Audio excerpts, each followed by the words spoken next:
Hello everyone, welcome back to my channel. चलिए आज हम लोग अपने इस ब्लॉग में आपको मेरे घर की बरसात दिखाएंगे और अपना बालकनी एरिया दिखाएंगे और आप लोग भी और एंजॉय करेंगे बारिश के मौसम में। बताइए कि आपको ये ब्लॉग कैसा लगा। आपको ये बारिश करते हुए आप सभी को अच्छे लगेगा नहीं लगेगा। तो चलिए हम लोग ब्लॉग की शुरुआत करते हैं। देखिए पहले मौसम कितना प्यारा है, कितना सुहाना मौसम है। अचानक से मौसम चेंज हो जाता है, तेज़ बारिश होती है। देखिए ये हमारे बालकनी का एरिया है, इस समय कैसा लगेगा, अच्छा हवा बहुत तेज़ चल रही है और जब तेज़ वाली बारिश होती है तो सुहाना लगता है। और देखिए थोड़ी हवा भी चल रही है, तो मौसम बहुत ही ऐसा अच्छा लग रहा है। और मुझे तो बहुत ही अच्छा लग रहा है और आपको ये ब्लॉग कैसा लगा और पूरा वीडियो एंजॉय करिए और बारिश के मौसम में मज़ा कुछ और होता है। देखिए आप लोग देख सकते हैं बाहर बालकनी में कितना एंजॉय किया जा रहा है। देखिए बाहर बाहर बहुत ही खूबसूरत नज़ारा है, जैसा कि मैंने स्टार्टिंग में ही अगर आपको हमारा ये वीडियो अच्छा लगे तो एक बार ज़रूर अच्छा लगे थोड़ा-सा कंटिन्यू ज़रूर किया करें ताकि ये हमारा बालकनी का पूरा एरिया एंजॉय ले सकें। देखिए यहाँ से जैसे ही बारिश का मौसम शुरू होता है तो इसमें कितना मज़ा आता है सभी को और लोगों को देखिए सभी लोग कैसे कितना एंजॉय कर रहे थे बारिश को। देखिए मैं अपना एक बच्ची को देखती हूँ तो मुझे थोड़ा जल्दी से मौसम बुरा आ गया, इसलिए थोड़ा-सा बच्चे बारिश के मौसम में एंजॉय करते हैं और आप लोग हमारी वीडियो ज़रूर चैनल को देखिए और बताइए कि आपको हमारा ये वीडियो कैसा लगा। अगर आपको हमारा ये वीडियो पसंद आया और ये रहा हमारा एरिया बहुत सुंदर से सजाया गया है। देखिए सब कैसे बहुत ही अच्छा लग रहा है बाकी देखिए जहाँ पे हम सूरज का एक बादल जैसा एरिया है, आप लोग इस वीडियो को देखिए और मेरे साथ देखिए और मुझे आपके साथ भी बहुत खुशी होगा जब जब मैं आपके साथ ये वीडियो एंजॉय करूँगी कि सब एक साथ कैसे एंजॉय कर रहे हैं, सब कैसे वीडियो एंजॉय कर रहे हैं। देखिए इसके अलावा बाकी ब्लॉग भी आपको बहुत सारे सुनने को मिलेंगे और देखिए अगर आपको हमारा वीडियो अच्छा लगा तो प्लीज़ हमारे वीडियो को लाइक करिए और कमेंट करके हमें कैसा लगा और कैसे लगा हमारा वीडियो और लास्ट में कमेंट में ज़रूर लिखिए कि आपको ये वीडियो काफ़ी सभी को अच्छा लगा तो आप ज़रूर से ज़रूर लिखिए और मैं चाहती हूँ कि जल्दी ही अच्छा लगा तो प्लीज़ लाइक ज़रूर करें और वीडियो कैसा लगा ज़रूर बताएं और ज़्यादा से ज़्यादा तो आप लोग हमारे चैनल को सब्सक्राइब करें, शेयर करें, कमेंट करें, बेल आइकन को प्रेस करें जिससे देखिए कि अपनी लाइफ़स्टाइल और आपको यहाँ की वीडियोज़ डेली मैं बनाती रहती हूँ। इसी के कारण अगर आपको इस तरह की वीडियो मैं जल्दी से बनाती रहूँ तो चैनल को ज़रूर लाइक करें, सब्सक्राइब करें, कमेंट करें,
बेल आइकन को प्रेस करें और बताएं कि आपको ये वीडियो कैसी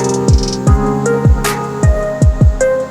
ये मैंने आज थोड़ा इसके मौसम के बारे में आप लोगों के साथ शेयर किया है क्योंकि मौसम तो काफ़ी दिनों से 3-4 दिन से लगभग बारिश हो रही थी पर आज जो बारिश हुई काफ़ी ज़्यादा तेज़ हुई है और एकदम से के चलते